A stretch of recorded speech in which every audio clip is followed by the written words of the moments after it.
So a lot of this story, I mean, this story is hilarious for every part of it. Okay. Number one, was Hunter Biden prosecuted for political purposes? Absolutely. Okay. He was, because, and I said this back then as well. The things that he was prosecuted for are things that Republicans like.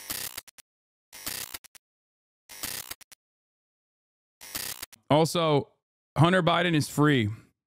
Here is friend of the show, Christian Divine. The last moments of his presidency, talking about it. Possibly the funniest potential outcome, because we spent the last 4 years being like, hey, Democratic Party, if the Republicans are heavily funding these think tanks that are just rooms full of old white men that I imagine can only smell like Rogaine and Johnny Depp's new Dior scent domestic, can sit around and find loopholes in legal policy to give the president as much power as possible so they can put in radical new change and executive orders in order to just ruin our health care, ruin our education, and ruin everything that makes life livable. Can't you guys sort of use those same abuses of power to just at least put in some protection, some workers' rights, some things for unions, some things for the minimum wage, stuff for housing, stuff to just generally protect whatever we care about, voting even? And they've all turned around and been like, hey, it's about bipartisanship. We have to play by the rules, you know? When they go low, we go high. But, you know, in this one case, free my nigga.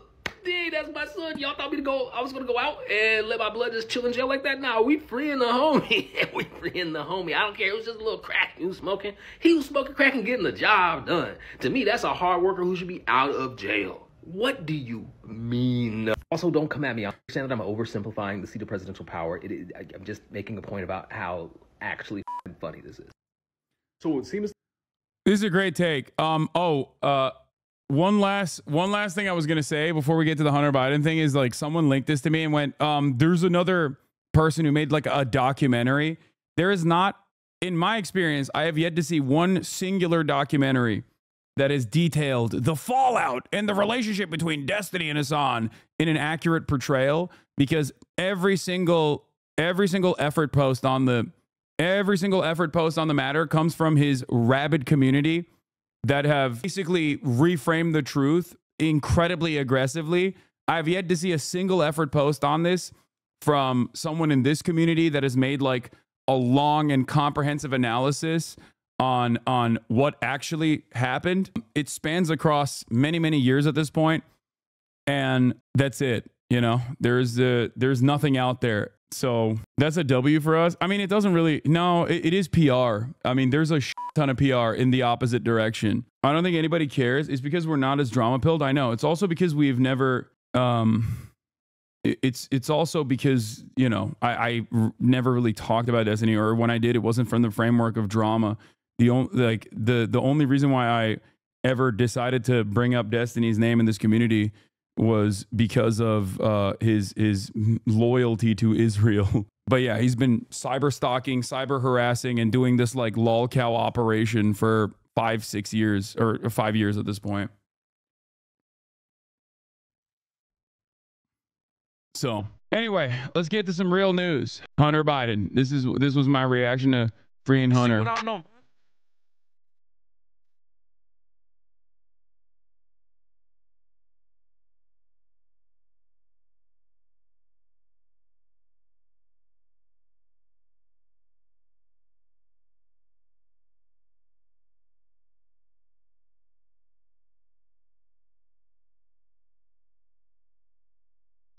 People ask, like, what I do on the broadcast. This is what I do on the broadcast. Apparently Pokemon saw it as well. Wait, no. Unc losing his mind. Okay. Hasan can't dance. Omega Law is true. I can't. It's so much better with different music, for real. You look like the NPC from San Andreas when dancing. I know. I can't dance. I know. I can't. It won't stop me though. I'm not gonna stop myself from experiencing joy on this broadcast just because I can't do anything. Okay, because I can't do something. Stop making fun of his NPC dance swag. Yeah, I can't. I have no rhythm and I can't dance. And I also don't even listen to. I don't even listen to music. So you know, I'm bad. Yeah. You gotta jerk off more. I do. Okay. Why do you cringe at that? What I would say the same to you. If you were like, I can't sleep, I'd be like, you gotta flake the beans, sis. That's what I would say. Eat everything that comes out of your mouth most of the time. You gotta jerk off. I want to go here, by the way. Inside Britain's first communist kebab shop, where the dishes are named after Lenin and Marx, but just down the road, a patriotic chippy is slammed for having inappropriate British flag. I want to go to this shop. They're owned by Turks. Aptly named The Communist, the small 6x6 meter shop on Deptford High Street has attracted customers from all around the world as they bid to turn people to communism. The food itself is not cheap, though, with a menu named after communists and other leading political and social figures, which would put its prices at the higher end of kebab shop menu prices. It comes after a fast food takeaway shop called the Golden Chippy, which is 2 miles down the road in Greenwich, became embroiled in a row over a Union Jack flag mural. Greenwich Council ordered the establishment to remove it after receiving complaints, but the owner says he's prepared to glue himself to it. Mustafa Ali is a chef there and applied to work when seeing the job advertised in the kitchen. The 29-year-old says he enjoys working there and has been inspired by its message. Communism itself is a theory in which all property is owned by the community and each person contributes and receives according to their ability and needs. Its Marx menu, a lamb shish with salad, rice, or fries, is priced at 14 quid. This named after Karl Marx, the German philosopher, dubbed the father of communism. The Lenin menu, named after former Russian leader Vladimir Lenin, who murdered his people and left millions to starve. Yo, British media is so funny, dude. British media is the best. British media is so good. Oh, God. They are fucking... I'm done. They're hilarious, dude. They always got that shit on lockdown. All right. But yeah, I want to go there. And I might take Owen Jones with me. Owen Bones. That's right.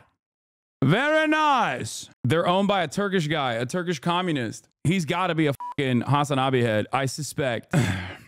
He's got to. If he's Turkish, a communist, runs a kebab shop in the UK, I suspect he knows. He must know. That'd be pretty sick. Anyway. Please do not associate with Owen Jones. AYP is going to ban you from Yorkshire. Oh, no. Is this true? No, unfortunately. I am linking up with Jeremy Corbyn, but we don't have... He's not around when I'm in the UK for the limited time that I'm going to be there, and I don't have a lot of time when I'm there anyway. So he may actually be a HasanAbi head. Yeah.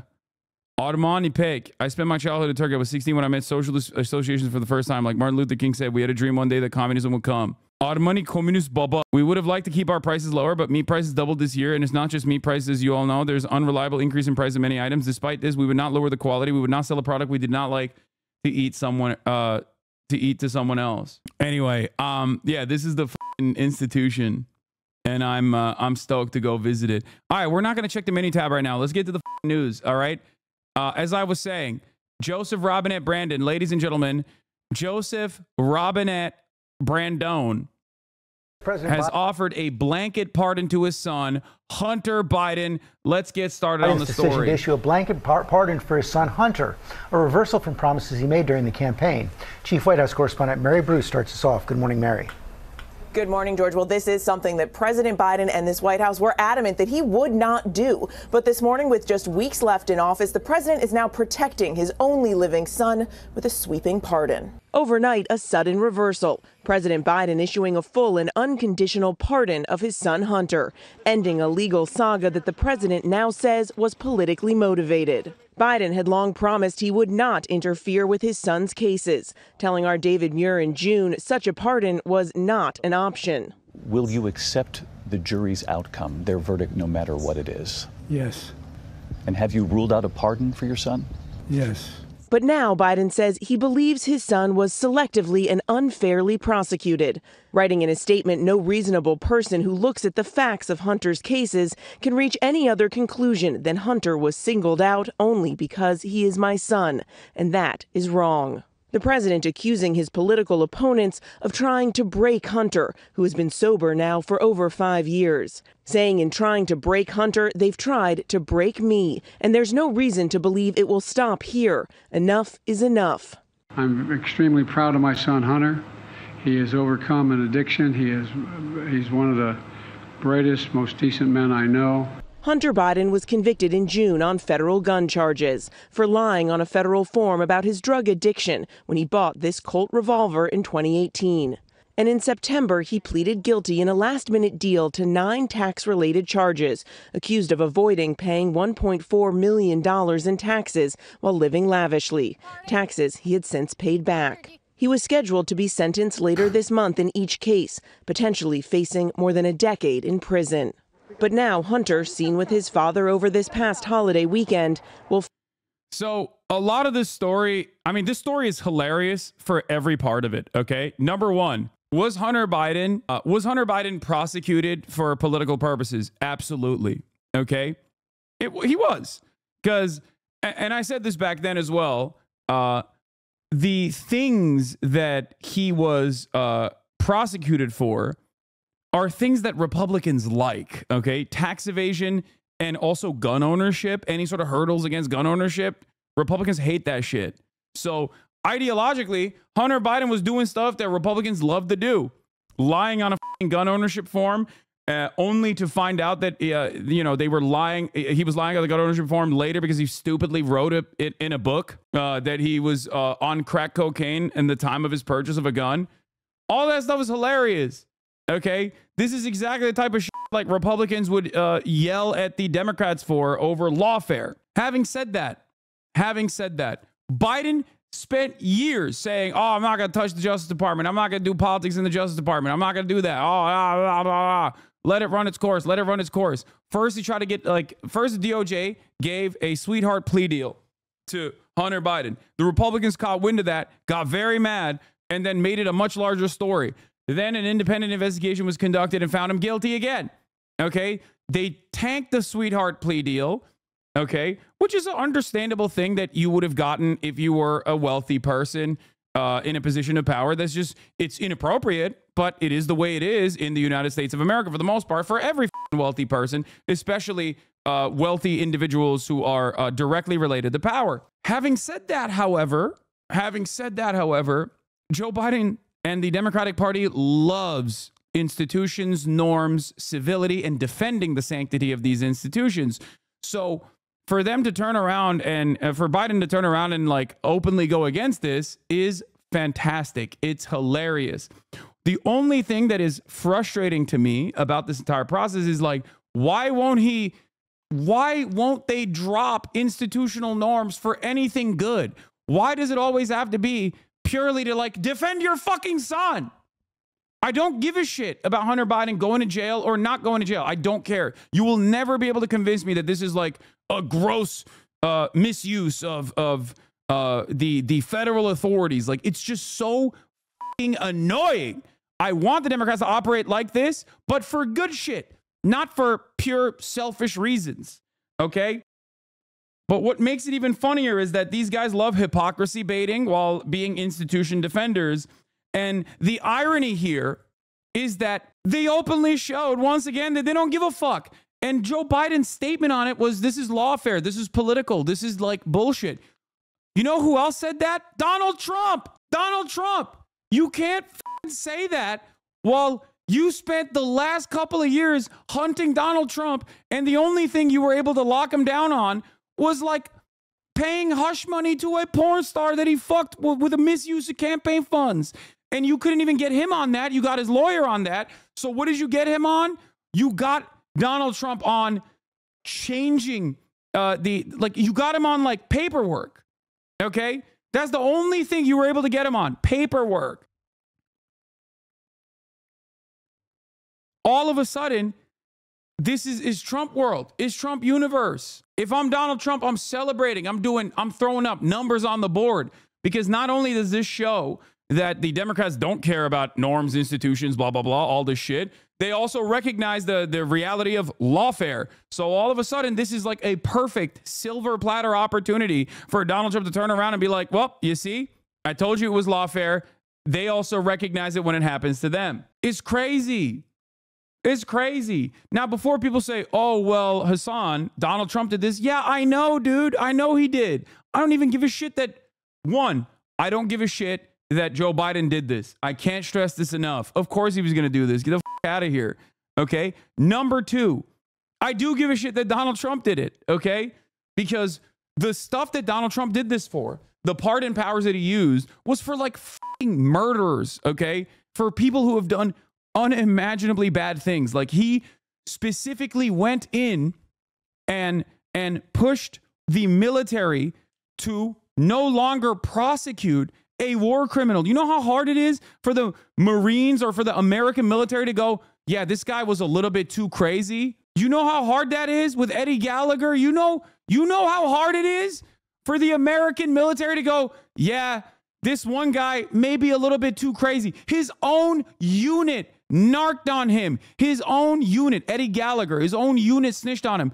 And that is after they openly said they were fucking up his sights, his scopes on his weapons, so he couldn't snipe children. Donald Trump saw that process and went, you got to stop that. That's a hero right there. You're going to give him his medals back. Think about how fucking insane that is. Okay? Anyway, so there are people that I never really gave a shit that Trump used his pardon power on, and I even said was good, you know. Getting A$AP Rocky out of jail, good stuff. You know, I guess pardoning Kodak Black is interesting. You know, I don't care about it too much. There's already far too many people.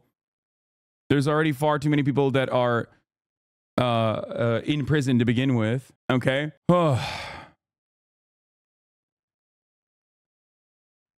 But the notion that this is a you know, I just don't know. I don't know why like liberals are so stupid. That's what I got to say on this.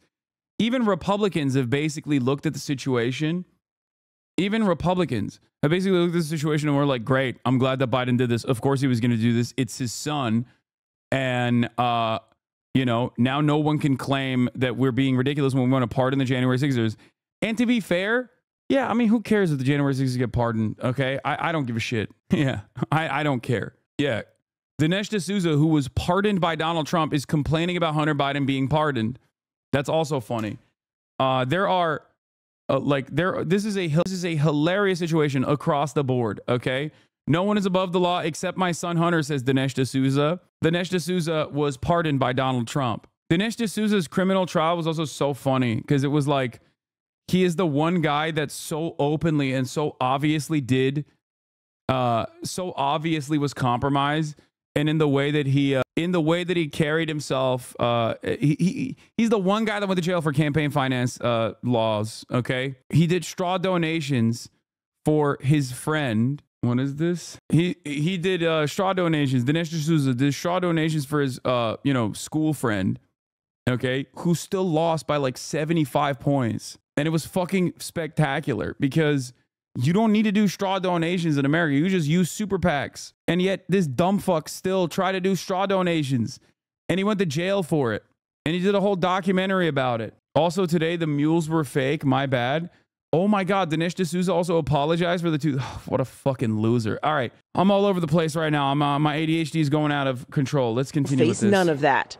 The president's pardon is sweeping, covering not just those charges, but any uncharged crimes between 2014 and 2024.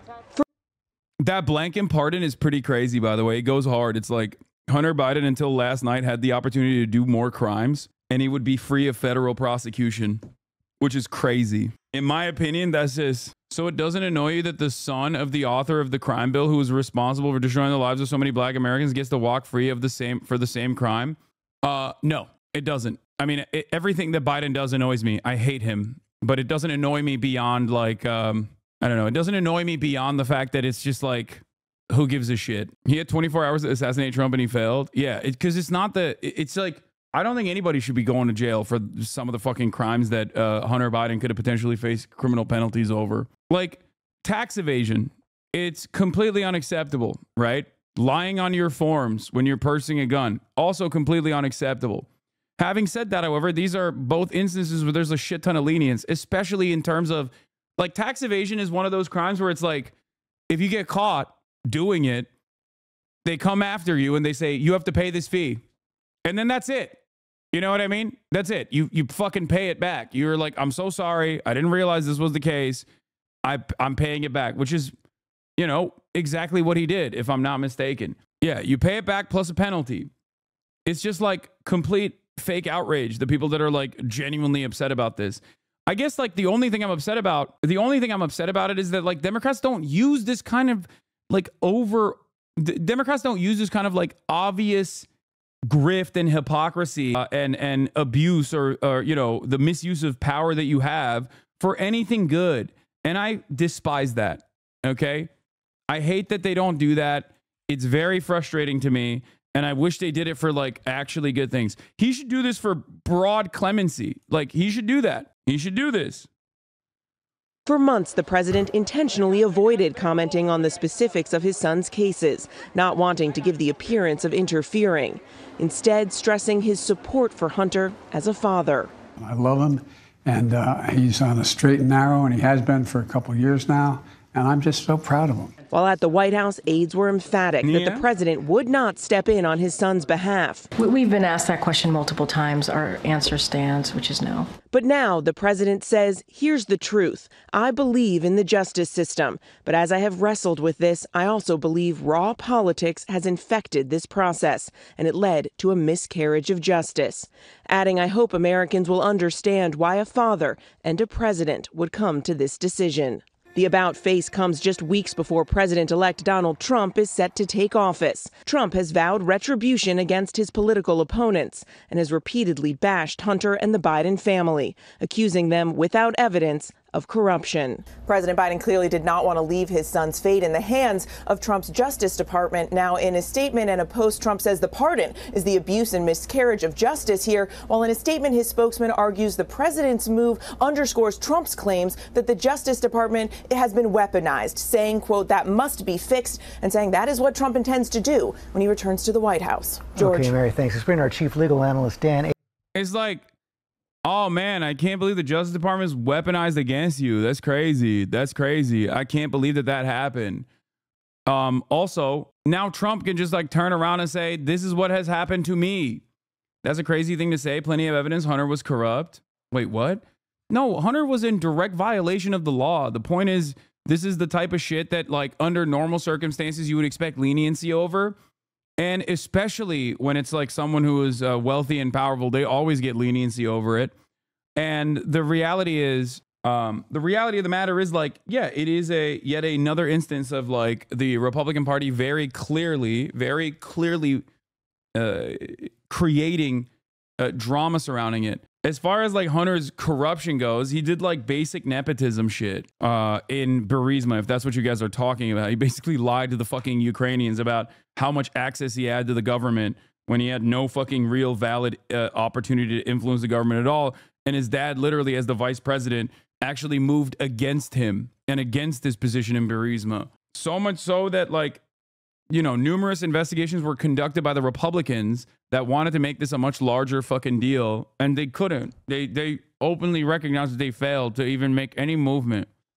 It seems like you're defending the corruption of the Justice Department by acting like this isn't a disgusting display of corruption. No, it is. My point is, I'm of two different minds on this. Like the one thing is, if you think this is the grossest fucking misuse of justice or whatever, it's not. Okay, under normal circumstances, like I don't think anybody should be hit with the max penalty and be imprisoned for something like this. Okay, like especially when they don't even have access to the gun anymore, you know, and they've already rehabilitated. Do you see what I'm saying? The reality is, you and I are on the same page on this. You also don't think all of those people who are unjustifiably put in prison should be there. And I agree with you. And I think Joe Biden should be like, hey, what I did for Hunter, I'm going to do for everybody else as well. That would be the just process in this circumstance. He'll never do that because he's a corrupt pussy. I think that would be sick if he was like, listen, there are a lot of people who are in prison for far too long when they shouldn't be. And I'm going to fucking pardon them as well. Happy Thanksgiving. Chatter before was right, though. This guy wrote the crime bill, but when the Justice Department's brutality is aimed at his own, it's not okay. No, I understand the inconsistency there. You're not wrong. I agree. Like, I agree. Nothing good will ever happen. And it raises, and he still doesn't want his crime bill undone, even though it's a stain on his career. Yeah, I don't disagree with you at all. You're 100% correct.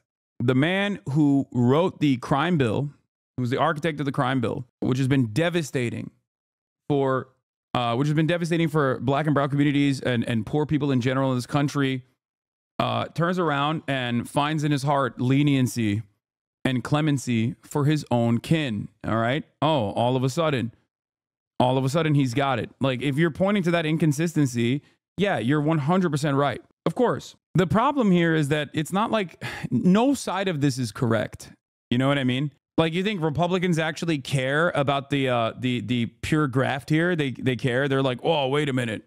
We got to make sure this dangerous criminal Hunter Biden needs to be fucking taken out of the streets. Like, no, they don't give a shit. They don't give a shit at all. I mean, even the Democrats don't give a shit. That's what's so crazy about it. Even the fucking Democrats don't give a shit. They dropped Trump's cases already because he's president now. Okay? So I guess they weren't wrong. I guess Trump wasn't wrong when he said, this is lawfare. You're only coming after me because I'm standing in the way, you know? Which is it? You can't say Trump is a fascist criminal monster, which I agree with, by the way, and is like a hilariously bad, hilariously incompetent criminal, okay? And so open about directly violating the law so frequently, but you can't actually point to that and then be like, yeah, but I guess he's president now, so it doesn't matter. He's rich, he's white, he's president. We can't do anything about it. Let's drop everything. It's so stupid. You're actively undermining any sort of argument that you had. Democrats in this past year and a half have basically gone back on every single position that they have maintained for the past 8 fucking years. Trump is a fascist, but we have to kiss the ring. Trump is corrupt, but we have to drop his charges. Okay? Turns out lawfare does exist. And it was actually lawfare that the Republicans were able to weaponize against my son, Hunter Biden, who's done nothing wrong. Trump is a racist for wanting to fucking build a border wall, but actually the border wall is good and we want to build it now. And Trump is a hypocrite for getting in the way of building that border wall. It's ridiculous. And then people yell at me when I say we have a fucking uniparty approach to so many of these issues. I don't know. I don't know what to say. I genuinely don't know what to say. Anyway, the most immediate effect I've seen about this is that Dem voters are just saying, I don't like it, but Trump is worse, lowering the bar even more. Like, I get where they're coming from too. Because for the Democrats, they're like, oh, finally, we get a W. They're wrong. They don't get a W at all. Okay? They don't get a W at all. Violate norms and institutions, violate institutional norms and violate the principle of civility for good shit and not for like your own personal your own personal interest. Okay? And this is, of course, after I have already celebrated freeing my man Hunter, because having a big cock and smoking crack should not be illegal. Okay? That's right. Free him. Abrams, we saw the president's words there, called it a miscarriage of justice, said Hunter was selectively and unfairly prosecuted. From a legal perspective, is that a good argument? He has an argument, but he certainly has an argument with regard to the gun charge, right? There has never been another federal charge of someone charged under this set of facts, meaning the gun wasn't used in more than one crime, the person had no criminal record, the gun wasn't used. Like, this is all valid, by the way. I mean, it is lawfare. But in the same vein that it is like Trump's rampant corruption and open corruption is also being weaponized against him in the same sense. In a crime. No, he didn't have his criminal record is spotless, because when you get caught with cocaine in your blood, but you're the son of like a senator, they don't do anything about it. So that's the definition of... You can definitely argue with regard to the gun charge. Now, the issue is that the gun charge got tacked on in connection with the plea agreement that initially happened and fell through. The tax cases is a little tougher. Yes, it's true that in a lot of cases, when someone doesn't pay their taxes, they're allowed to pay them back. And at worst, they just get a fine. It's also true that in certain cases, people get prosecuted for not paying their taxes. So it's a little squishier with regard to the tax charge as to whether this was clearly selective prosecution. How about the idea this was a blanket pardon, protecting his son for anything that might have happened since 2014? Well, look, that is certainly as sweeping as you can make it. And there is an argument that he could have done something much more limited, meaning granting him clemency.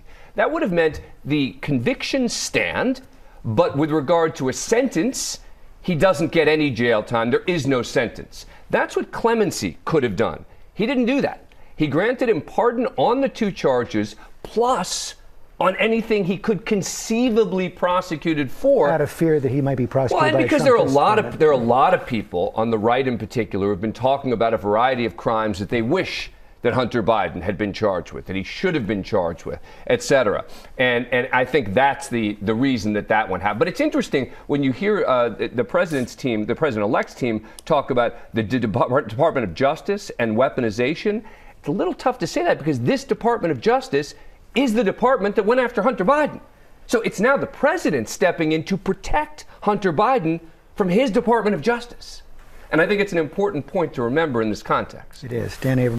One other thing that I have to point to here is obviously like how openly he lied. Here's the 9-minute straight supercut of Biden regularly saying he would never fucking violate the law or go against the decisions of the DOJ. Presidential promise to put the law before family. I said I abide by the jury decision.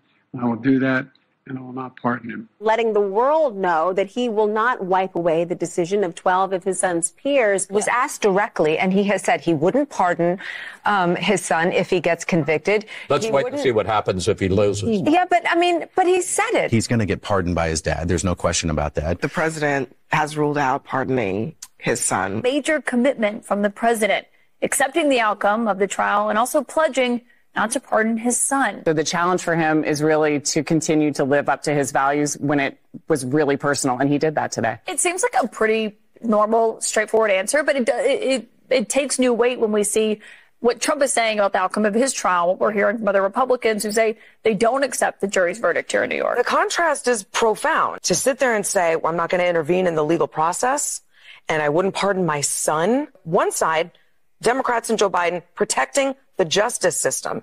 And on the other, Republicans and Trump protecting Trump. Our current president of the United States has so much respect for the law that he has said he would not pardon his son. I mean, again, it's all about the contrast. President Biden saying, I will respect whatever this jury decides, versus Donald Trump after he was convicted on 34 counts, saying the entire system is rigged against him. Their latest attack has been that Joe Biden has politicized and weaponized the DOJ, right? That was the whole argument around Donald Trump's conviction. And this week, of course, Hunter Biden was found guilty, and Joe Biden has very clearly said he would not pardon his son, he would not commute his sentence. Scumbag move, but if I had a kid, I won't lie, I'd do the same thing. Yeah, 100%. I mean, it depends. If you're, like, obviously, if he was, like, found guilty of doing, like, serial killing or pedophilia or whatever, like, then, yeah, no, fuck you. You know, you do your time at that point. But the charges are minimal. The issue here is the hypocrisy is, like, tenfold, okay? And I'm going to go through it step by step. Number one, he lied and said he wasn't going to interfere in the DOJ, but he obviously ultimately did. Number two, he is responsible for hundreds of thousands of Americans getting worse penalties at the federal level, overall being the architect of the crime bill, okay? Incredibly reactionary towards crime, incredibly draconian. He is a responsible figure for America's 25% incarcerated population, right? He is almost singularly responsible for it. So those rules do not apply to his own son. Those rules only apply to random poor people, okay, regardless of their background. But especially, yes, America houses 25% of the planet's incarcerated population, despite making up only 4% of the planet's entire population, okay? So that's it. That's number two.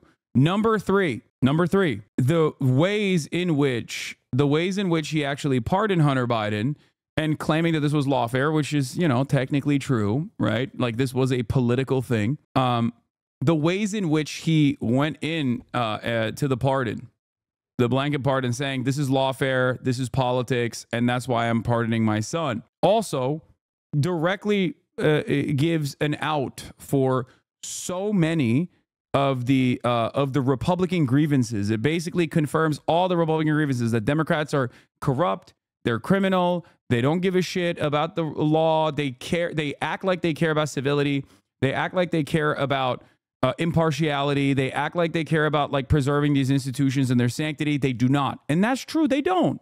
Right. But last but not least, okay, last but not least, the most significant, as a matter of fact, rank hypocrisy here is not even on the virtues of violating institutional norms and giving Donald Trump a perfect opportunity, but the reality that Joe Biden has been violating the law, the Leahy law specifically, in his endless support and loyalty to the state of Israel for the past year and change, for the past like 14 months at this point. And the media has criticized them less for that than they have criticized them for this. In the past 24-hour news cycle, the media has yelled at Joe Biden for his hypocrisy and his violations of institutional norms in this Hunter Biden situation than they have for the past 12 months, 14 months over his direct violation of international human rights and American rules that dictate that you cannot give weapons to an ally that is violating human rights. Israel has done that, and we have consistently continued to give Israel weapons, unlimited amounts of weapons.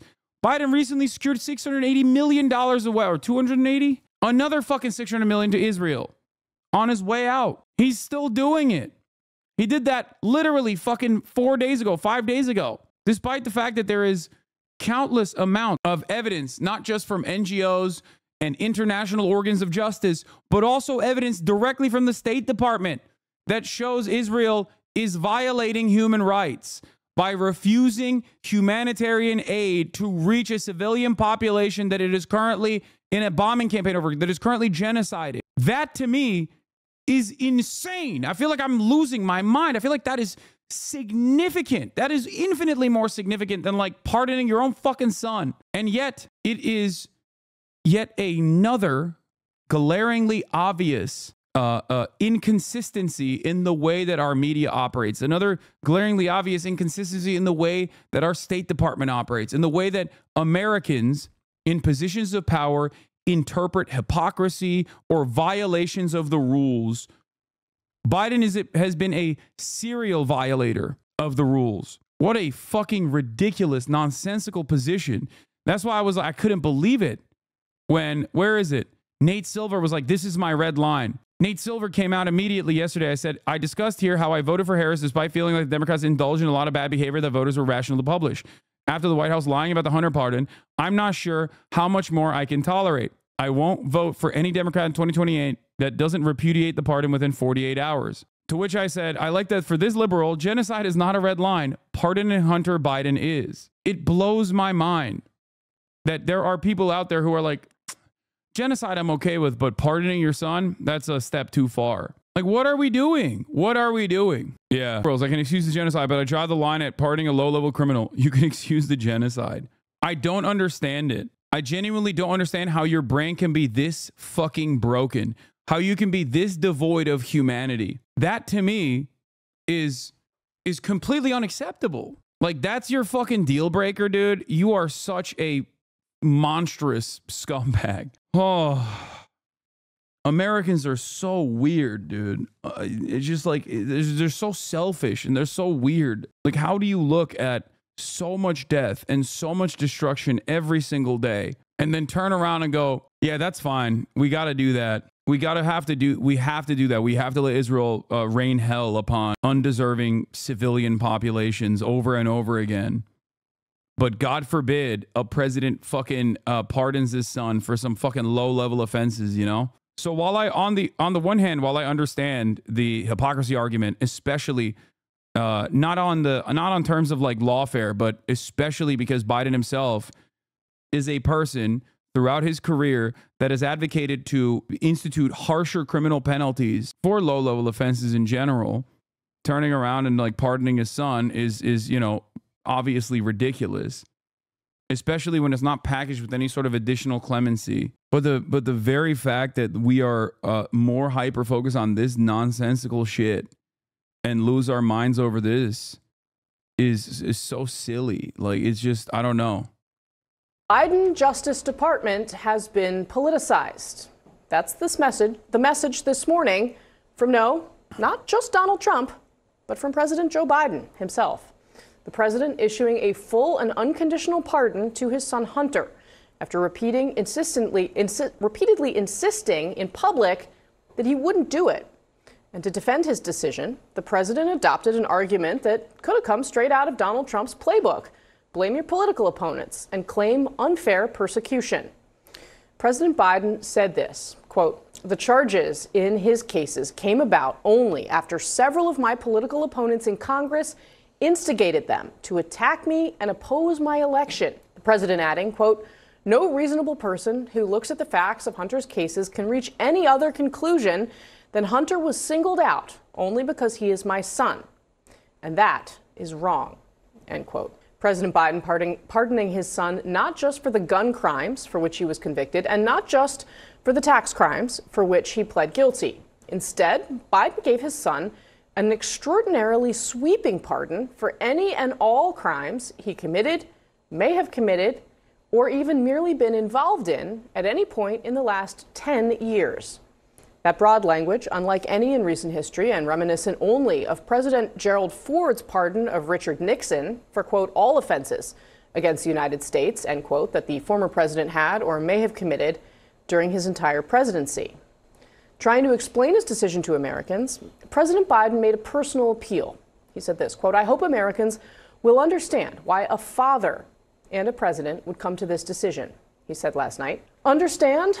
Americans might, though they'll have to be forgiven for thinking that all of this was off the table. Is there any possibility that the president would end up pardoning his son? No. Well, I just said no. I just answered. When would the president pardon or commute his son if he's convicted? So I've answered this question before. It was asked of me not too long ago, a couple of weeks ago, and I was very clear and I said no. You've said before that the president would not pardon his son. Is that still the case? Nothing has changed. That is still the case. And have you ruled out a pardon for your son? Yes. I said I abide by the jury decision. I will do that, and I will not pardon him. I can speak for. Also, Ested pointed this out earlier today, but there was an NBC article that buried the lead here, and I find it very interesting. But Ested says, "Don't really have a take on the Hunter Biden pardon, except I found this to be a wild admission. This doesn't sound like messaging or spin, but an explicit decision to lie, buried in the 14th paragraph of the NBC story that broke the news. The president has discussed pardoning his son with some of his closest aides, at least since Hunter Biden's conviction in June," said two people with direct knowledge of the discussions about the matter. They said it was decided at the time that he would publicly say he would not pardon his son, even though doing so remained on the table.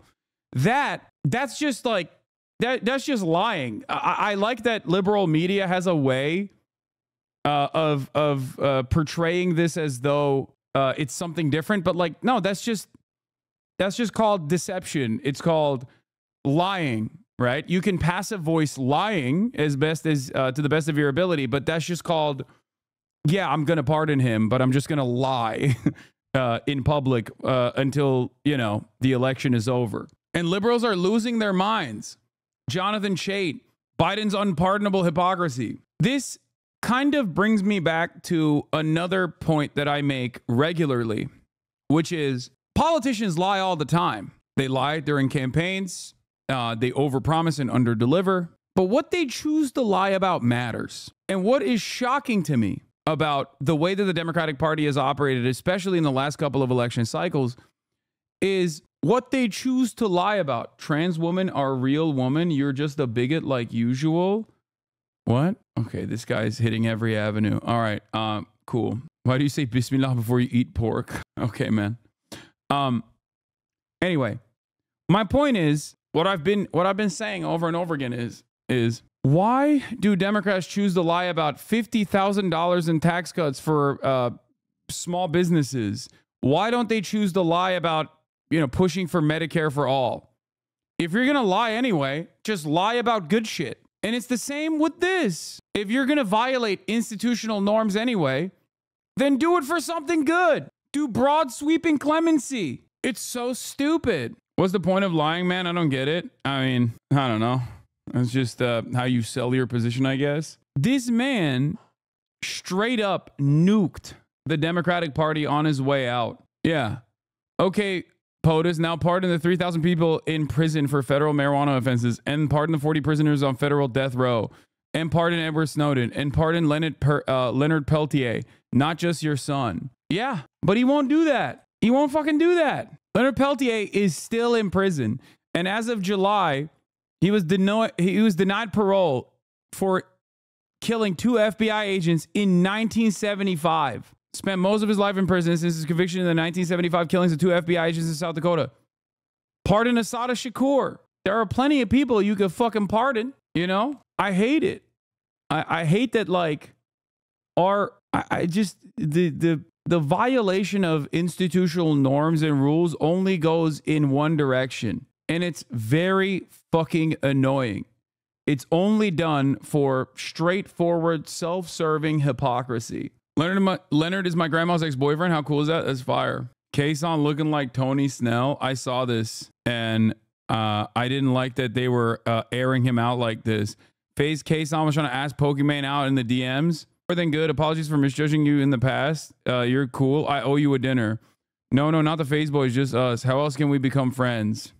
That's so nice. We can hit up a Middle Eastern joint with the FaZe boys sometime. My treat, though. FaZe says, Kason says, Lemao, chill. I was just being friendly.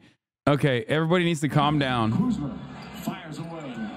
Oh, come on, dude. Not the Kuzma tweet. Jesus Christ. Hey, man, she's a pretty girl. I was being friendly, but you never know unless you try. They did him so nasty with this face, too. Like, Pokey was making this face while she was replying. That's crazy. Listen, shooters shoot.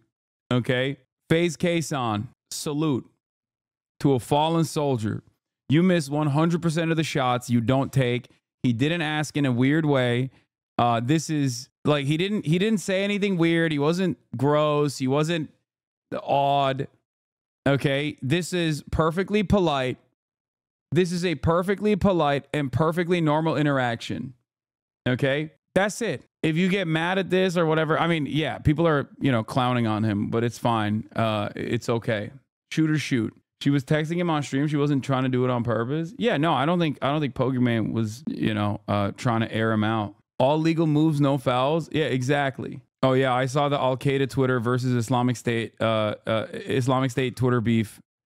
We'll cover that in a second. Yeah, you miss every shot you don't take. You miss 100% of the shots you don't take. Okay, and for Kason, he took a shot and he did it in a respectable manner. And I don't have any issues with this. No notes. You know what I mean? What an insane sentence you just uttered. Oh, the Al Qaeda Twitter. Yeah, hold on. We're gonna get there. I'm tired of seeing y'all rich motherfuckers DMs. Wait, what? What is the?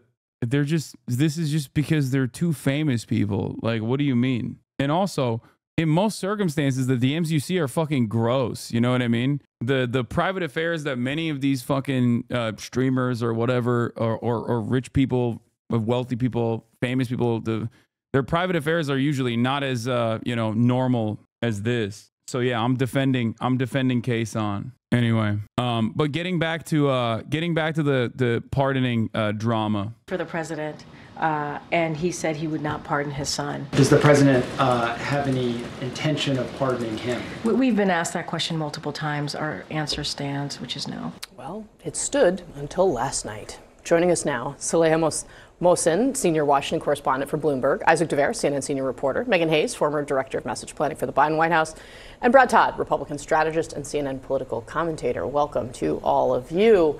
Megan Hayes, look, you, many of our viewers have gotten to know you, but you really do know this family. You worked inside this White House for a very long time. Can you help us understand how they got to this decision? Because I have to say, I've talked to some people who thought the president wouldn't get there because he was concerned about his legacy. Obviously, something really changed. Yeah, I'm a little surprised. I didn't actually think he'd get there till much later in the last couple months of his term. But I do think with some of the nominations that Trump has put up, I think it probably caused a little bit of worry for him. But also, I think people have to remember the president has lost 2 children. Oh, dude, he gets to have it then. Yo, it's important to understand. Already. And he does not need to lose another one to more political, witch hunts that the president's calling them. He worries about Hunter going to jail. There's a lot of things wrapped up in this, but I think at the end of the day, the president made a decision as a father to keep his son out of jail and out of harm's way moving forward. You, just to pick up on something you said at the top of your answer, you think the selection, for example, of Kash Patel played into this decision? I think that some of these nominations that Trump has been putting forward and leaving this in the hands of other folks, I think is worrisome to the president. I mean, President Trump and Kash Patel have said they're going to go after their political enemies. They're going after retribution. I think that Hunter Biden has been seen as the person that they've gone after many times, and I don't think the president's going to leave that to chance when he leaves office. He, again, does not want to lose another son. He has lost 2 children already, and he does not want this to go on any further once he leaves office. Isaac DeVere, what's your reporting kind of behind the scenes on how this came to be? But also, I mean, we have seen some Democratic reaction already criticizing the president for this. I mean, we saw a tweet from the Colorado governor, a Democrat, Jared Polis, saying it's bad precedent that could be abused by later presidents. Congressman Greg Stanton said, I respect President Biden, but I think he got this one wrong. And then Joe Walsh, who is a former congressman, Republican congressman who's become a Trump critic, he was on MSNBC. He put it this way. Let's play it because it's kind of a succinct way to look at it. Take a look. So the next time any of us complain about anything Trump does, this pardon is just deflating. Nobody's above the law, we've been screaming. Well, Joe Biden just made clear his son. Why is this such a big news? I don't understand. It feels like famous people news. It's because the media, also alongside the Democratic Party, uphold this false notion that our institutions are infallible and that no one ever does corruption. It's a very clear-cut case of corruption and hypocrisy. That's it. That's the reason why they love this kind of story, because it's a low-level story. Okay, it doesn't have any sort of it doesn't institute any sort of material harm to the regular order of business in American society. It's not like undermining the capital interest that corporations might have. It's a perfect paparazzi adjacent story for the media to cover endlessly.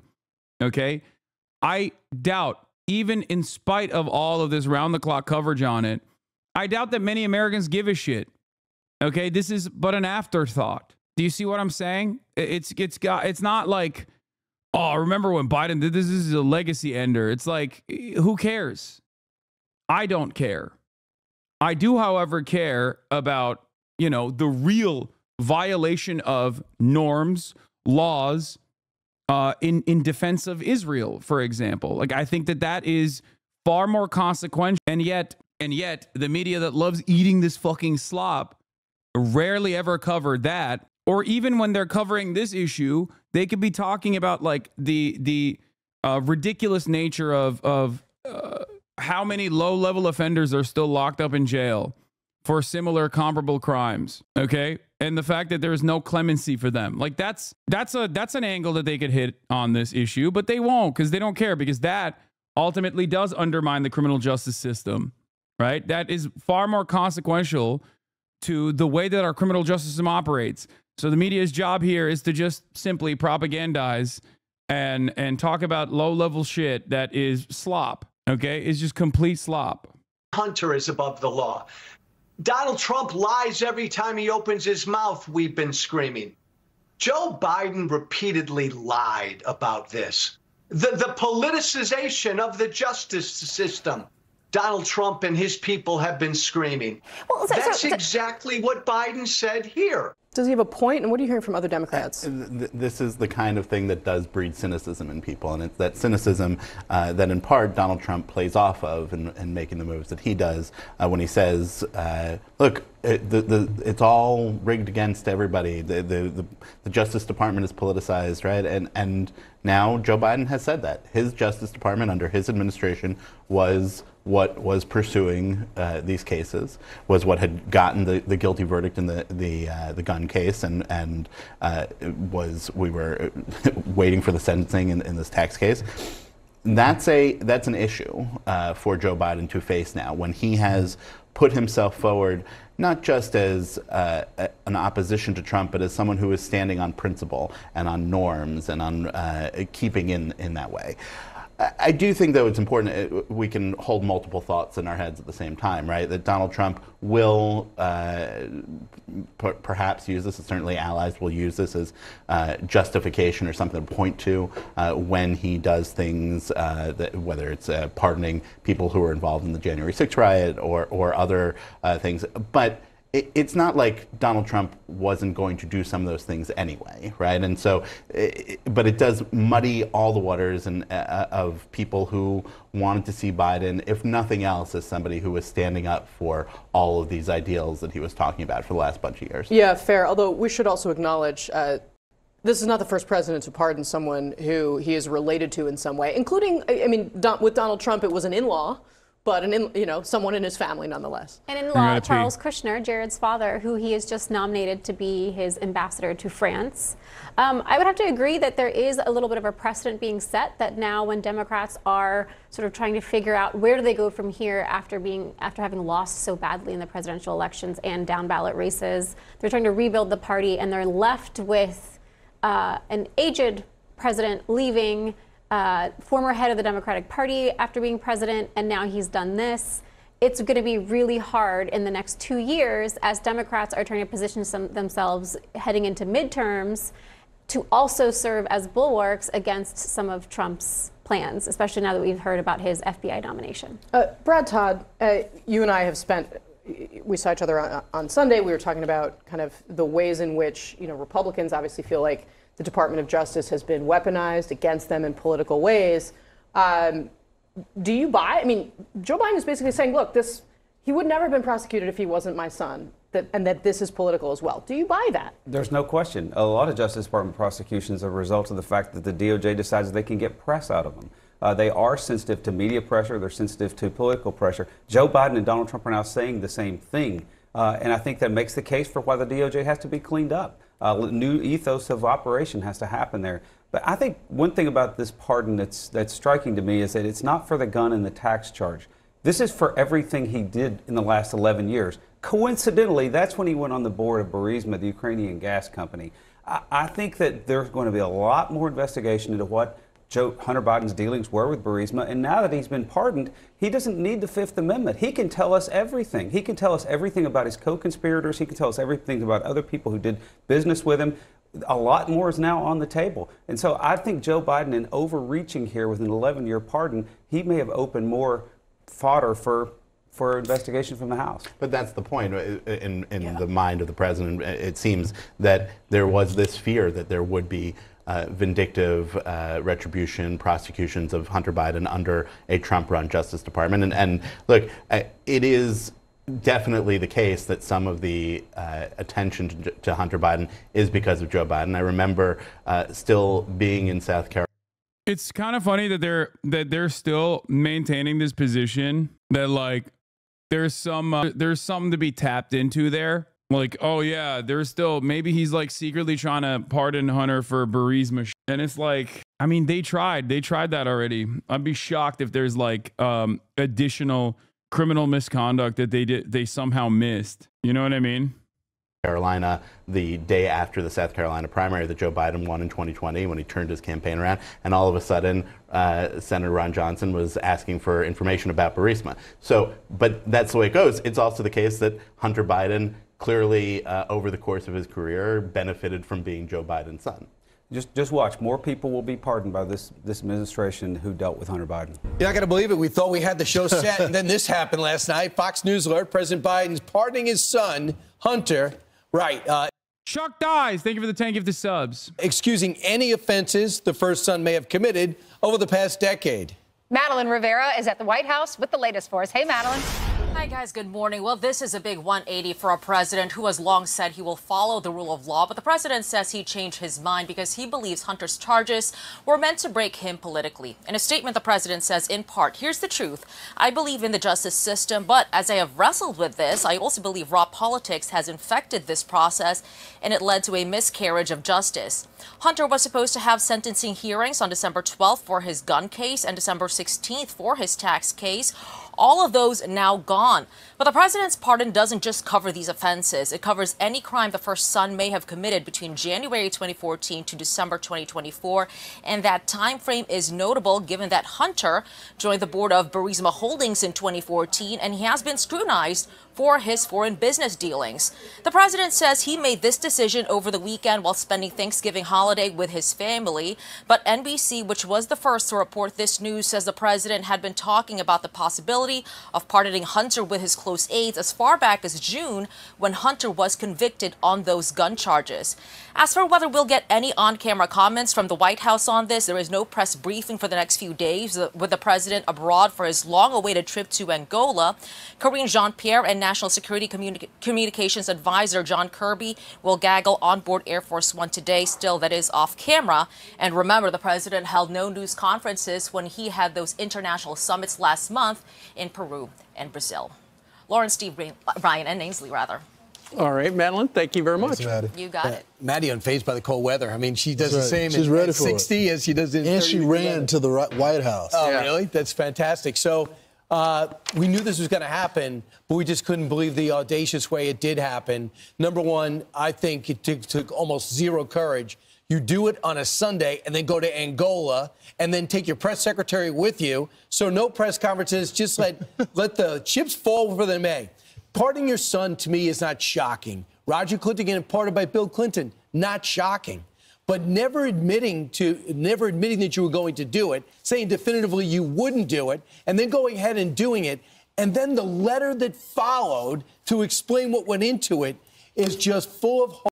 There's nothing funnier than Republicans who have regularly demanded open corruption and have gotten it, and have also gotten mad when any sort of like glaringly obvious and incomprehensibly stupid way of doing corruption is exposed. They say it's lawfare. It's like really fucked up. I mean, everything that Donald Trump has done, demanded open corruption. Yes, Republicans have demanded open corruption. They have demanded that Trump is not worthy of scrutiny. They've demanded openly. Pete Hegseth is a Fox News commentator who very openly told Donald Trump to pardon war criminals. And he did. Okay. What are we talking about? And Donald Trump is now making him the defense secretary. Like, he's going to be in charge of the Department of Defense. Also, he's a rapist. So there's that too. Like, these guys, the entire modern right wing attitude towards the presidency is like, the president should be above the law. The president should be able to openly violate the law. They should be able to do whatever the fuck they want to do. And only when it's obviously a Republican. If it's a Democrat in charge, then yeah, they can't do that. That's not allowed. Yeah. Here, this is a great analysis of the way that like right wingers are approaching this. Dave Portnoy. Here, let's watch Dave Portnoy first. I thought I was done with political rants, but I guess I got one more. This Hunter Biden thing, it's in the news. Everyone's talking about it. Joe Biden, and the Democrats, after probably saying no less than 9,482 times unequivocally that Joe Biden would not pardon Hunter Biden if Trump was elected. The president would not. It's perfect dumb guy fodder. You know what I mean? This is like moths to a light. You know what I mean? It's like so glaringly obvious as far as the hypocrisy goes. Virtually every single Republican understands why Biden did it. Okay. And I don't even think they personally give a shit about it, but they're like feigning this moral outrage in this situation because it's such an obvious fucking, glaringly obvious instance of hypocrisy. Democrats try to present themselves as like norm defenders, institution defenders, and then do this shit. Pardon or commute the sentence for his son, Hunter. I just want to make sure that that is not going to change over the next 6 months. The president's saying he would not. It's still a no. It's still a no. It will always be a no. It's still a no. It will be a no. It is a no, and I don't have anything else to add. Will he pardon his son? No. He'd have to go through the jury system. Nobody's above the law, blah, blah, blah. What's he do? Of course he pardons them. Of course he does. Not only that, it's like for 11 years. So anything he could have possibly done in the history of time, he is pardoned for. Now, I'll start by saying if I could do that for a loved one, a family member, I would probably do the same thing. I wouldn't lie about it. I'd be like, yeah, I'm going to protect my own. No shit. If Trump gets elected and they're going to make Hunter Biden go to court and investigate him, all this, yeah, I'm going to protect him. But the Democrats, Biden, they didn't do that. They're like, no, what are we, crazy? Now, this is the point of this rant. I've been saying it over and over and over. And why the Democrats got slaughtered in the election. Because they think they're morally superior to everybody else. So any Democrat, and lots of them, whenever you say this, it's like, what a fucking... I think this meathead is right, by the way. I'm in agreement with him. No, I do think that a lot of people, and even Democrats and people that like look at the Democratic Party from afar, see the moral high ground that the Democrats present themselves as defending. Okay? They do. Democrats present themselves as the morally superior party to the Republicans. And in many respects, because of how bad the Republican Party is, like, they're not technically incorrect. Okay? Democrats also personally like to see themselves, Democratic Party voters also like to see themselves as people who are morally superior, intellectually superior to the Republicans and the Republican Party voters. They see themselves as the good guys and the Republicans are the bad guys. This kind of shit, once again, is fantastic for people who look at the situation and go, whoa, I thought you were the good guys. What happened? We knew you weren't the good guys. And now you've proven it once again. You feel me? You understand where I'm coming from? Liar Biden, the Democrats are. Can you believe it? They always, Trump, Trump, Your brain is broken. Your brain is broken. You don't get it.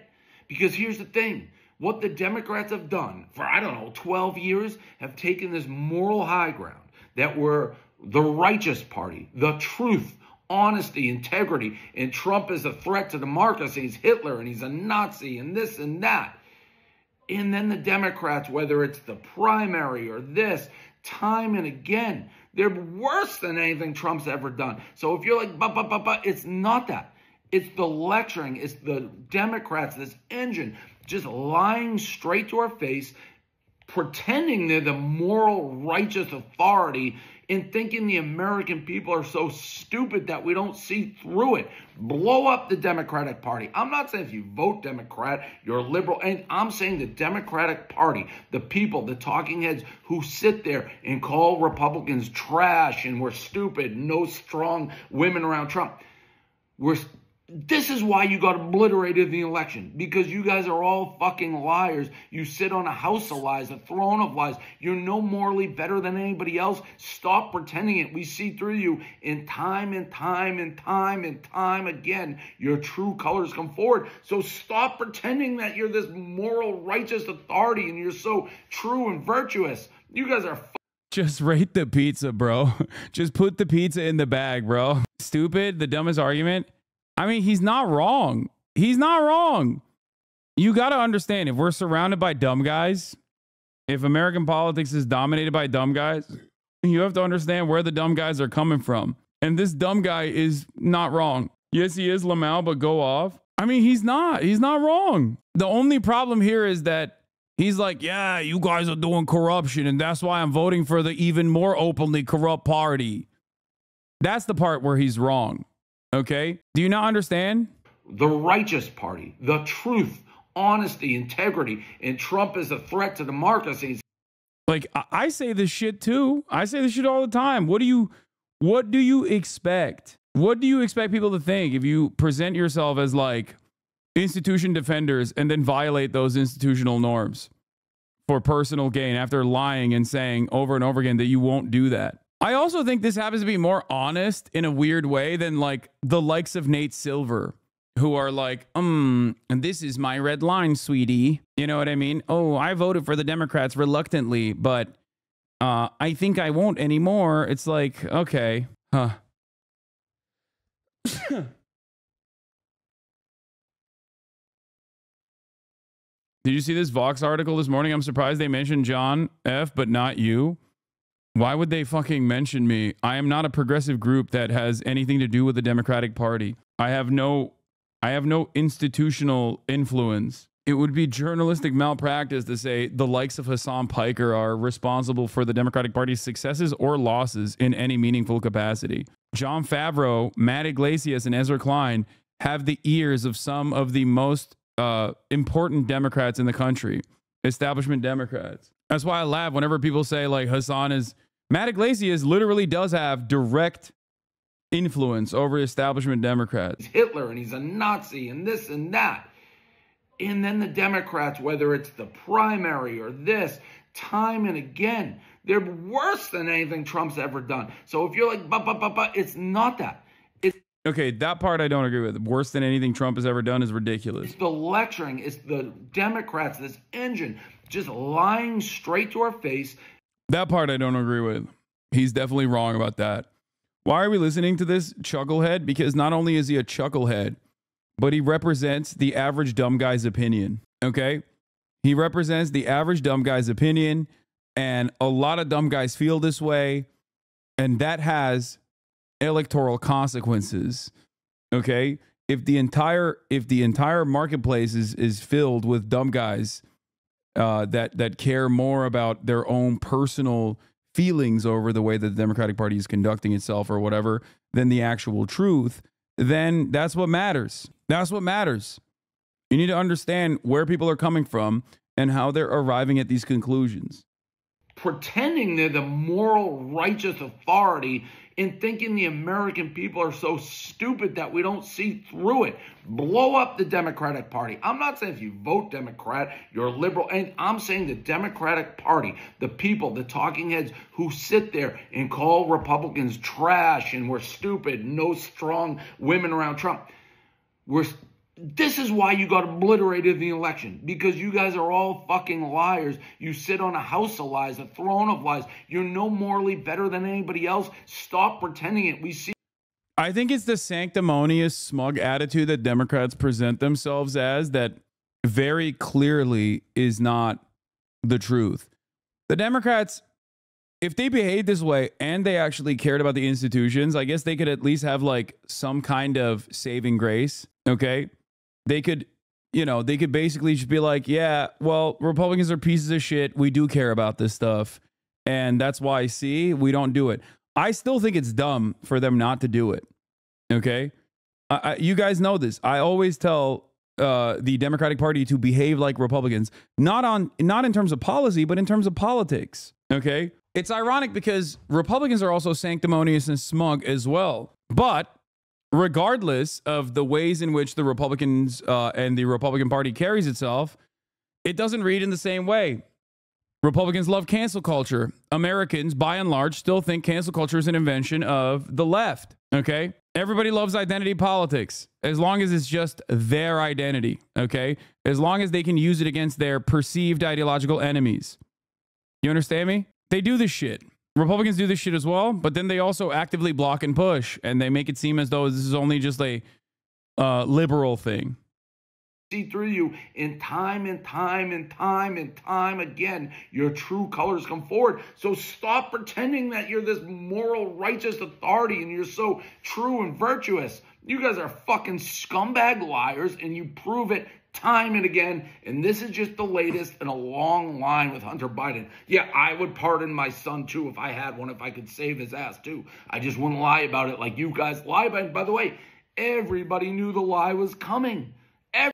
I guess this is something that I've talked about quite a bit. This is something that I've talked about quite a bit, and I think it is important for people to understand. Donald Trump is honestly dishonest, okay? The Democrats, on the other hand, still maintain the aesthetics of honesty while appearing as dishonest in their actions. That's it. And when someone is honestly dishonest, openly a bad guy, openly toxic, that reads as earnest. That reads as more earnest than politicians on either side of the political spectrum, either side of the aisle, that are trying to maintain the aesthetics of real normal politics. And I don't think that there is any reason to try and defend this random fucking principle that the Democratic Party is principled defenders of institutional norms and civility when they're not. And they shouldn't be anyway. They should just fight. They should fight and they should win. And in the process, improve people's material conditions.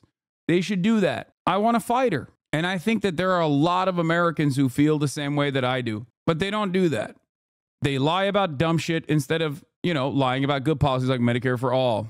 And not even lie about it, but I think take it one step further and actually implement it.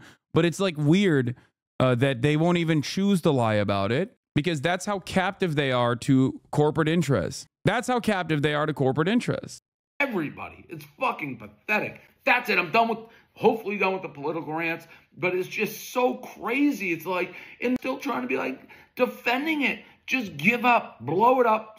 I agree with this, but not in a way that right-wingers are pretending to be outraged about. Democrats need to continue to ignore norms and lean more into vindictiveness and intentionally political evil actions to suppress the right wing as much as possible. Yeah.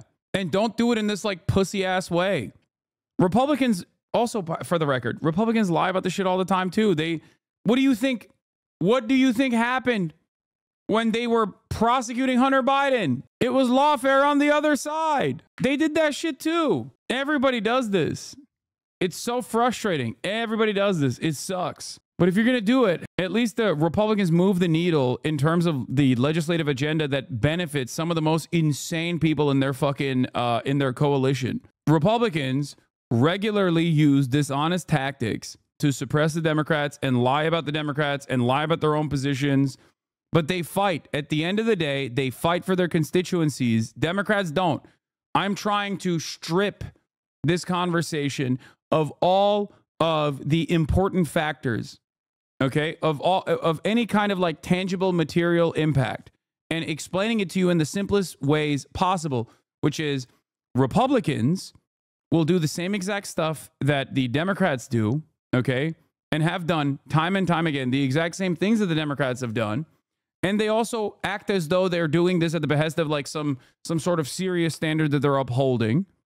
But the major difference here is that while Democrats and Republicans both do this, okay, and the Republicans do it way worse and way more openly and way more frequently. I mean, the Benghazi investigations that took a longer time than the 9/11 Commission that Kevin McCarthy openly said was done to destroy Hillary Clinton's chances of winning the election, and then gloated about it. Like, this is not new, okay? It's not. The problem is, in that process, the Republicans also offer some red meat to their base, okay? And the base feels happy when they get some of the electoral victories, some of the legislative victories that they can always point to. The Democrats don't do that. The Democrats' legislative victory is like marginal improvements, like the IRA, you know, the Inflation Reduction Act, that is already,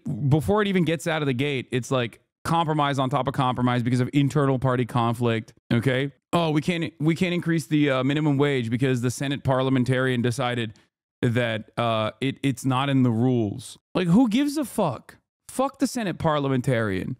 Fire her and hire a new one that'll play fucking ball. The Republicans have done that in the past. They did that at the time when the Senate parliamentarian was being called into question for tanking the $15 minimum wage aspect of the of one of these like simple majority bills that was being passed. I said this. I was like, the Republicans would never stand for this, and they have in the past fired the Senate parliamentarian for trying to kneecap certain aspects of their legislative agenda. It's ridiculous. Anyway, I don't know. I just think this kind of back and forth is so stupid. Like, it's just a simple distraction. Holes and inconsistencies that I think leave him wide open and leave his party susceptible to further damage. In that letter, he said, quote, "I have followed a simple principle. Just tell the American." Do you think Republicans are good legislators? The only thing they ever pass is tax cuts? First of all, you're the most wrong you've ever been. You can say that Republican agendas, as a matter of fact, align with the Democratic Party's agenda in terms of tax cuts and deregulation because they're still operating in the interest of their corporate benefactors.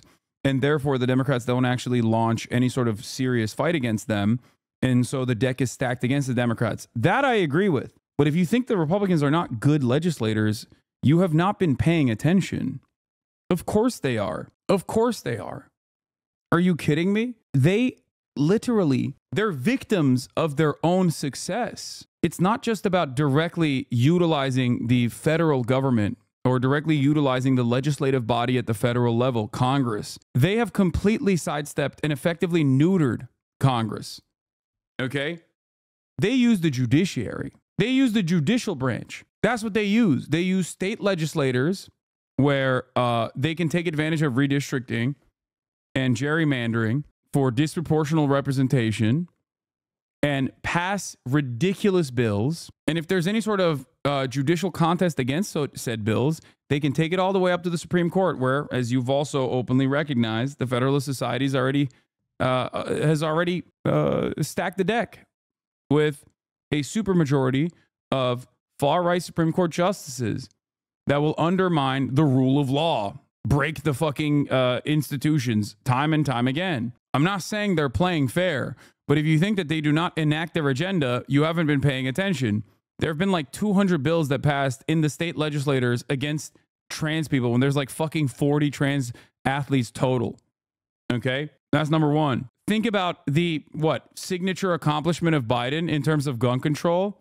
What did that achieve? They are so successful that they basically turn around and, find new issues that aren't even real issues at all, and then legislate at the behest of these issues that aren't even real issues at all to put even further numbers on the board. It's like they're winning.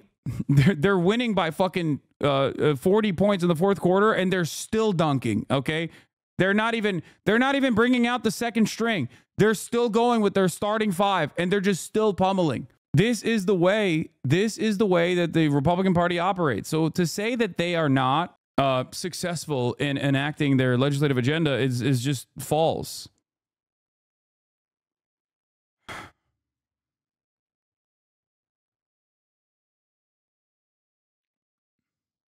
Republicans don't pass legislation. Now let me log into my VPN so I can look at Pornhub.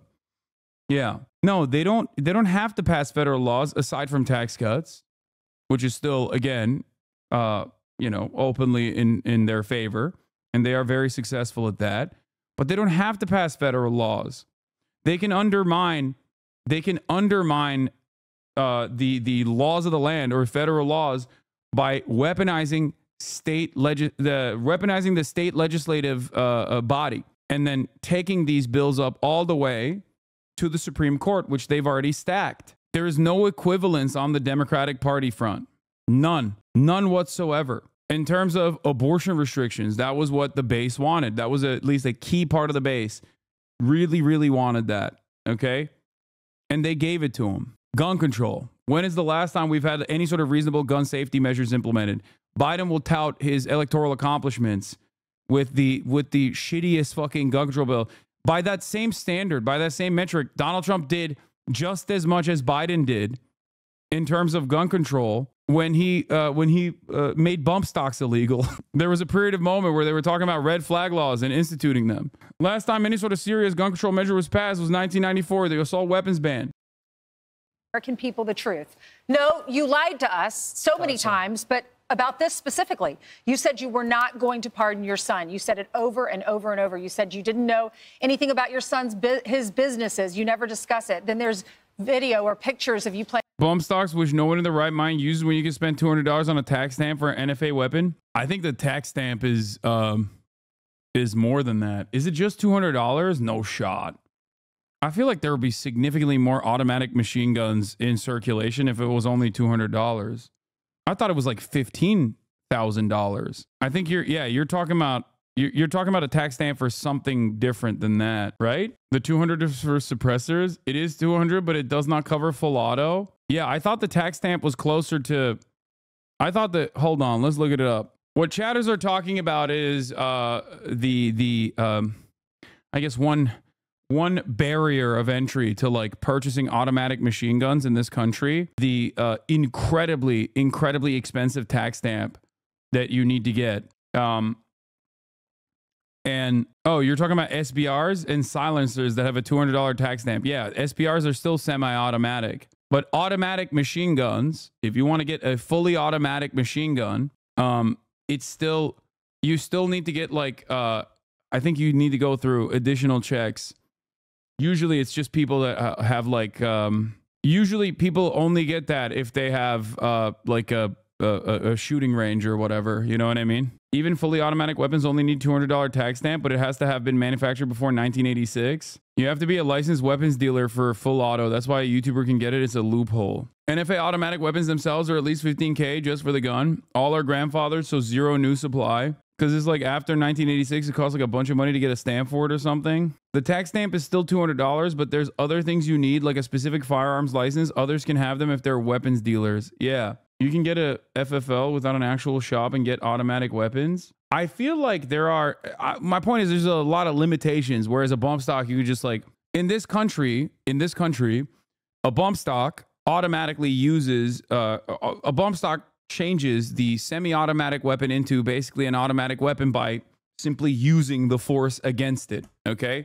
It uses the semi-automatic rifles, what's the term? Momentum. Okay, it's inconsistent and it doesn't really matter. It uses recoil. Yes, thank you. It uses recoil to turn a semi-automatic weapon into an automatic weapon. Technically, you could take a semi-automatic weapon, and if you're like fast enough, you could almost recreate. You could almost recreate the same firing speed of an automatic rifle. Some people do that. Okay. Yeah. If you just go, if you tap it really quick, some people do that. You have to be really good at fingering. Anyway, the point is, this little thing that you can purchase, this bump stock that you can purchase, is like relatively affordable and easy to access, much easier to access than the many different hurdles and the lack of readily available arsenal in terms of like an automatic rifle. Okay, that's it. There are barriers placed in front of people to go and purchase an actual automatic rifle. As a gun pervert, you wouldn't use a bump stock because it's too inconsistent with the rate of fire and accuracy. Better bet would be a binary trigger where it shoots once and you pull, it shoots again when you let the trigger go. Yeah, bump stocks are not exactly like even the initiative taken against bump stocks after the Las Vegas shooting was kind of silly because like they're so inconsistent. And it's just like, I feel like it's like a YouTuber thing. You know what I mean? You're like, oh, look, see, I turned my AR-15 into an automatic weapon, but it is super easy. Not if accuracy is second to fire rate. Yeah. You can very easily obtain an illegally procured fully automatic gun in the US, but it's not as difficult as you are trying to make it seem. What? There are simply less fully automatic rifles in circulation in comparison to the readily available semi-automatic rifles that you can purchase with ease in certain fucking red states. And there's a reason for that. It is because of the many differences, or it's because of the many hurdles, no matter how small, placed in front of people that want to go out and purchase it. That's simply all I'm stating. And even then, the bump stock was like a gimme. You know, it was just an inconsequential part of the broader gun manufacturing interest. And even then, it's back now. They took it away for a little bit. It didn't matter. They even gave that back. Okay? Most of the conversations surrounding guns in this country need to be interpreted from the lens of the profit motives of gun manufacturers. I think a lot of even leftists who like guns, who want to fuck their guns, forget that reality. That the reason why we interpret the law and have so many nonsensical fucking opinions, so many nonsensical legal opinions that are genuinely harmful to American society on the issue of guns stems from gun manufacturers and the fucking stranglehold that they have over the American judicial body and the American legislative body. The other reason, from a cultural perspective, is because Americans love commodities. Okay, they love commodities, and guns are a commodity that we fetishize. It is a cultural signifier. When you purchase a gun, you're part of a big club of other gun lovers and gun owners. And there is a, false interpretation of the Second Amendment associated with it. So now it's not only just a commodity, but it's also like there's a political association that you're engaging in. It's perfect. It's a perfect way to make Americans get on board with this thing as a political movement. It's very stupid overall. But the reality of the matter is guns are simply no different than a fucking Gucci bag, except It's a Gucci bag. If the Gucci bag's primary purpose was to end human life, okay, end organic, like end sentience, end organic life. So it is very dangerous and therefore should be regulated. And yet we will never get that regulation for the reasons that I just mentioned. Not having guns and knowing how to use them as a leftist is dumb. Wait, what? Oh my God. All right, let's move on from this. I can't believe we're talking about gun laws Playing now. golf with his business associates. You said you didn't know anything about your brother with Burisma, but he lied about this, and I think he was always going to pardon. He just lied because he was running for president, and he didn't want that to hurt him and affect the election. He decided over the weekend. Yeah, so but listen to this. Here's why I think that he thought about it and he knew he was going to do this. The sentencing for Hunter is in a few days, December 12th. The sentencing for the California case is on December 16th. So you have the Delaware case and California case within the next few days. So I think he said, I've got to do this now. And he pardoned him for 10 years. January 1st, 2014, 4 months later, he started working for Burisma. So, Ainsley, speaking of lies, the Daily Signal puts it this way, talking about some of the lies that have been said from the White House podium. It's transitory inflation. Afghanistan was a success. The border is secure. Robert Hur lied. Biden's fine. Those videos are cheap fakes. Biden had jet lag. Biden had a cold. Biden isn't going to be replaced. Biden isn't going to pardon Hunter. The great thing about this is that now it seems like the president of the United States agrees with Donald Trump, that there's corruption within the FBI and the Department of Justice. Yeah, I mean, this is, are you not supposed to do this? Are you not supposed to run the numbers on the board? I mean, if I'm a Republican, I'm celebrating, you know? I'm flexing. I'm flexing all day, every day. It makes total sense for them to do this, you know? It does. It's yet another fucking incredible opening for them to just consistently hammer the inconsistency in the Democratic messaging and how much they fucking act as though they care about rules and the law, while simultaneously they very clearly don't care. So maybe we can get something done about it. Now, finally, we're all on the same page now. So maybe we can get a new regime in to change this corruption that he's. Well, you know, and Brian, you brought up the fact that on the way out, Bill Clinton pardoned his half-brother, Roger, for cocaine. On the way out, Donald Trump pardoned his son-in-law, Jared's father, Charles. But what's unique about this case is both of those people had served time already. They'd already done their jail time. This is to avoid jail time because he has not been sentenced yet. And so this is just essentially a gigantic get-out-of-jail-free card. Axios says they've got to break down why Joe Biden did this now. And what it says is for years, well, this actually kind of makes sense. For years, Joe Biden has felt guilty because he became president and brought scrutiny upon Hunter Biden. And there were investigations and all that stuff. And so Biden and Biden's family believe that the attacks on Hunter ultimately were meant to push him into relapse and imperil Joe's. You got to be kidding. You got to be. Give me a break. He had more opportunities than most kids ever do. I am simply explaining their rationale for doing it at this time. So in other words, Joe Biden felt bad that his presidency caused Hunter Biden to get investigated. But is Axios saying that's their theory, or are they saying that's the Biden theory? That's what I said.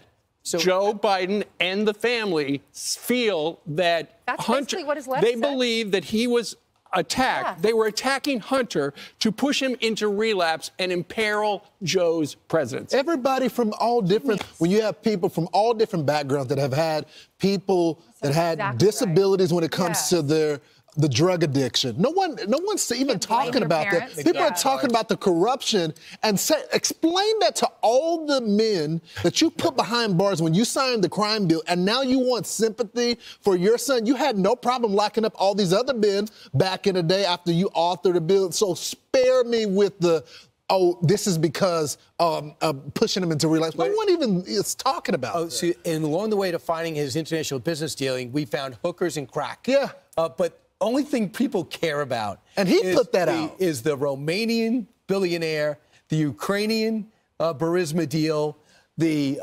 Moscow mayor's wife, the millions coming out of China and the diamond rings. Those are the things that happen. By the way, this is the most luxurious crack addiction ever. With crack, usually your life goes down. The more crack he did, his life went up and millions came spiraling in. The fact is he didn't pay taxes on it was an additional red flag. Well, you know what, Brian, what you just detailed, those are things we know of. Essentially, this pardon, this unconditional pardon, excuses him from anything he did, and that includes the stuff we know about and the stuff we don't know about, ultimately. And earlier it was brought up that Joe has put his entire political party, the Democrats, in a pickle. Think about the Democrats. What do they do to Joe Biden?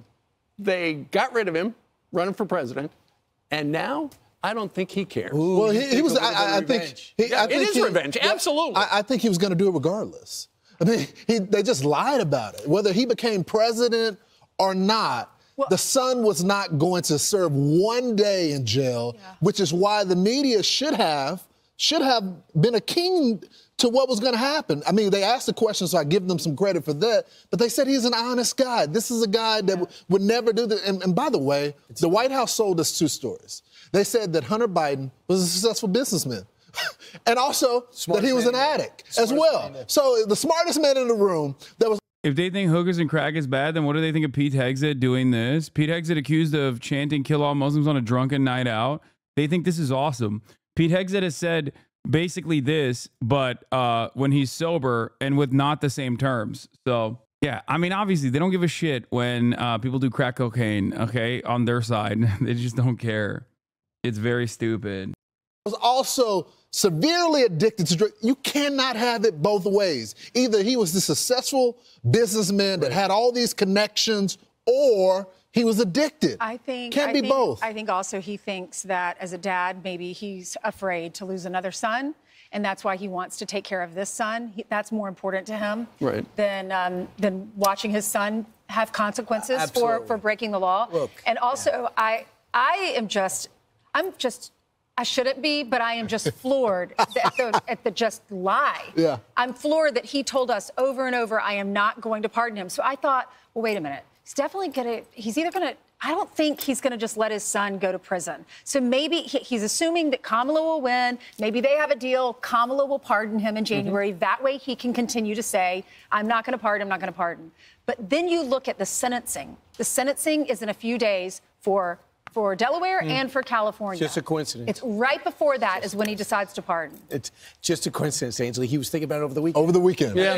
You know what? Planned this all along. Honey, you know what? I can't have any more cranberry sauce. Trump's son did coke on camera. Yes, it can be. What the fuck, lol? You can be both. And it's how you are often. How else can you be both?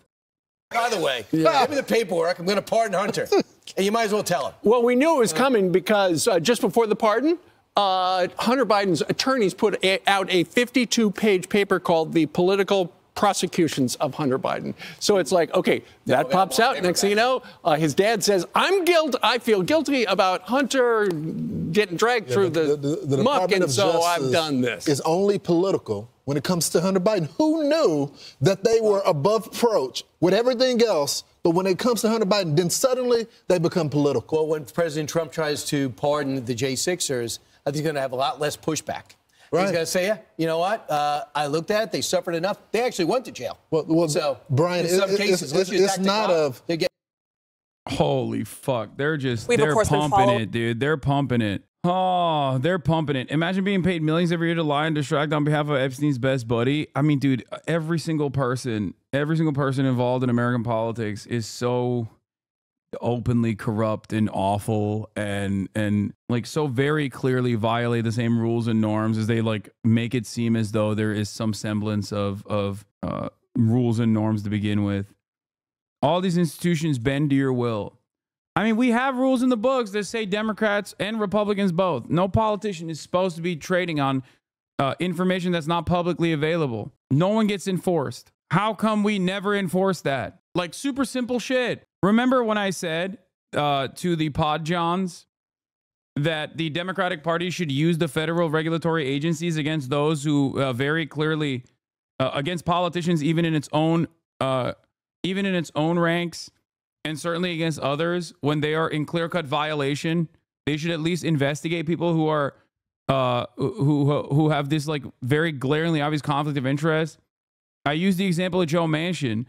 And John Lovett was like, what? That's crazy. You mean like, you know, influence the regulatory agencies. And it's like Republicans do it anyway. And not only that, but it's like it's for a good purpose. And it's just simply holding politicians to account. It's their job. There should be consequences if you're violating the rules that are in the rule books. You know, the problem is every single fucking Democrat and Republican does it.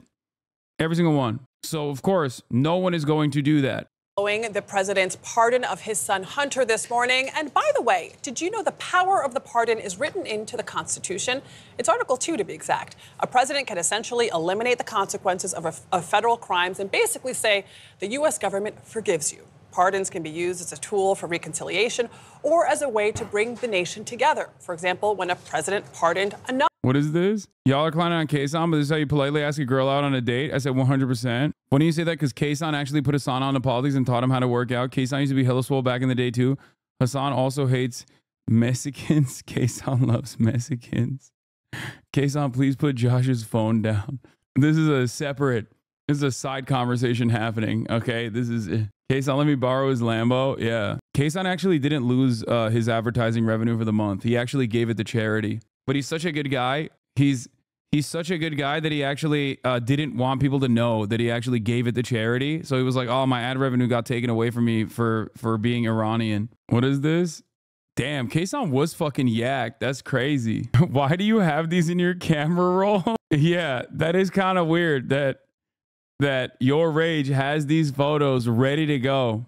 That's a good homie right there. Hey, HasanAbi, could you please explain it to a European in simplest terms? How can it be possible for a president to pardon literal criminals? What good is it except for undermining the justice system and letting criminals free? Wait, what do you mean? It's just in the books. That's it. I saw a tweet about this the other day where it was like, the Constitution made it so that the president can't even appoint a fucking agency head without at least majority approval from the Senate.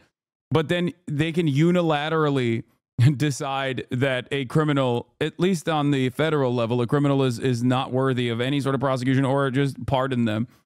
That's just what it is. It's in the rule books. I think a bunch of countries have this though. It's not that crazy. Is it? Is it that crazy? Guys, I'm gonna be honest with you. Pardon power is the least offensive. Oh, it was Eric Levitz that said it. Yeah. The Constitution, in its infinite wisdom, bars the president from appointing an ambassador to Luxembourg without first getting majority support in the Senate, while giving him unilateral authority to decide who is and who is not accountable to federal laws. But I honestly don't think it's that bad. America, in spite of its like insane crime punishment culture, has like a couple weird things that I actually agree with, a couple based opinions. And one of them is that if you're a criminal and you're in prison, you can't vote, which is crazy in certain states, but you can still run for office. I love that. I think that's awesome. And I think that's valid. Also, criminals should be able to, while serving their sentence, be able to vote. I still think it's ridiculous that they can't. Okay. So that's number one. Number two, I don't have an issue with the pardon power. I think that it is not a bad thing. I think it's a good thing. It's just never used in the appropriate direction. Or often, I guess, the way that we interpret it is like, oh man, presidents love pardoning their friends. And it's true, they do that. As Fox News pointed to Bill Clinton, right? And even openly admitted that they did that for, Donald Trump as well. But having said that, I think like mass clemency and stuff like that presidents do on their way out, I don't have an issue with that. I think it's a good thing. It's some old school leniency stuff, like it lets presidents appear benevolent and forgive people. However, it absolutely intended for usage towards political enemies as a gesture of peace or whatever. For regular, normal people who lack political power, using it to pardon family or your cronies is clearly not the spirit of the law, but also who cares? No, it is used for good. It is used for good. If we're going to be fair, if I'm going to be fair here, clemency powers are often used for good by every president. Donald Trump has done it too. It's just the high profile incidents are what gets a lot of notice from people. And they forget that like there are a lot of low level offenders or people who've been people who've been imprisoned for far too long that get clemency. So as Lol Overruled pointed out, Obama offered clemency to 2,000 people. Obama also pardoned Chelsea Manning. So there are even high profile incidents that are good. Sometimes it is a way to correct a record where like Donald Trump, who was the one boxer that was the first ever, it was like the invention of the FBI too, the black boxer that got arrested for white women trafficking. Donald Trump pardoned him post-mortem. No, not Muhammad Ali, Jack Johnson, I think, right? So they do that as well from time to time. I think, yeah, Vietnam draft dodgers were offered clemency. So there's the good and the bad. I don't have an issue with it on principle. I think it's a good thing. I think leniency is a good thing. I think allowing people who have served their sentence and get a pardon, even post-mortem, is an attempt to right the wrongs of the past. And I don't have an issue with that. Should certain prisoners not be allowed to vote, like rapists or murderers? No, I think they still should be allowed to vote. Yeah, across the board. Everyone should be allowed to vote. You can't invoke an emotional response out of me on this issue. What are they going to do? Make rape and murder legal? Oh, no. They're still American citizens, man. If you're an American citizen, you should be allowed to vote. Allowing pedophiles to vote would make every election R+20. Come on, man. Yeah, except what are they going to do? Are they going to vote for pedophiles? Oh, no. Seems like they already do. Seems like pedophiles still get elected, regardless of whether or not pedophiles have the right to vote or not. The reason why I think prisoners should have the right to vote specifically is because under a theoretical democracy, a theoretical democratic rule, when you have a vote, you have a say, and therefore you are now a constituency that cannot be undermined and cast aside. Puerto Ricans are a great example of this. Puerto Ricans that live on the island do not have the right to vote. They can't vote for the president unless they fucking move into mainland U.S. And that creates this environment where you can just consistently write them off and never care about them and do whatever the fuck you want with Puerto Rico, as every American administration has done. Same with prisoners. Now, this isn't like some diehard liberal shit either. I think overall, it is crazy to me, but it plays a very significant role in the way that we interpret criminals. They are voiceless. They are incredibly marginalized, and many people just write them out and say, "Nah, fuck it," like they deserve it, not realizing that so many of these criminals are not fucking rapist murderers. You know what I mean? They're victims of circumstance. So yeah, it is a I think it's a real crime. It's definitely one of my most, I guess, quote unquote woke positions, which is that what? No shot. I don't believe this.